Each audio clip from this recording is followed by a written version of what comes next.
Vítaj v Opli Autobeky Žilina. Dnes ti ukážem Opel Grandland Plug-in Hybrid. Auto, ktoré spája moderné technológie, komfort a veľmi príjemnú jazdu.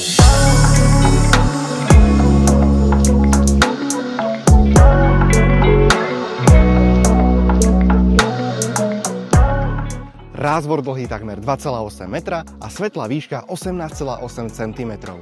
No a celé auto stojí na 20-palcových diskoch kolies Diamond Cut.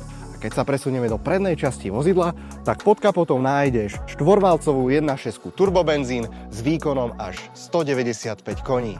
No a keďže je to plug-in hybrid, tak kapacita batérie je 17,9 kWh a s čisto elektrickým dojazdom až 87 km, čož je ideálne do mesta. A čo svetlá? Vpredu sa nachádzajú IntelliLux svetlomety s viac než 51 200 pixelmi. Tieto svetlá dokážu automaticky vyrezávať autá pred tebou, takže v noci ty perfektne vidíš a zároveň nikoho neoslepuješ. A to nie je všetko.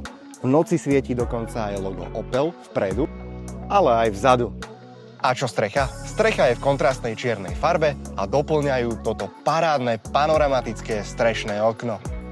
Interiér Grandlandu pôsobí naozaj prémiovo. Nájdeš tu tieto parádne sedadlá potiahnuté kožou Nappa, ktoré doplňajú tieto alcantarové prvky. Samozrejmosťou je aj masážna funkcia pre vodiča, ale aj pre spolujazdca. Čiže sedadlá vhodné naozaj pre dlhé trasy a tvoj chrbát sa cíti ako v prvej triede. No a v strede nájdeš takýto fantastický 16-palcový displej a pred sebou nájdeš 10-palcový displej vodiča. Samozrejmosťou je aj bezdrôtové Android Auto, aj Apple CarPlay. A nechýba ani bezkľúčový vstup, aj štartovanie.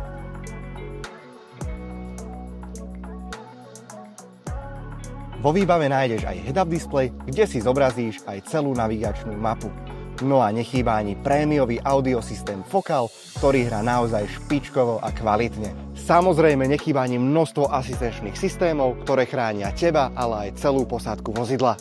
Nechýbajú ani moderné vychytávky ako čiastočne automatizovaný asistent zmeny jazdného pruhu. Toto je Opel Grandland Plug-in Hybrid. Ale ak ti toto video nestačilo, príď si ho do Autobeky vyskúšať na vlastnej koži aj ty.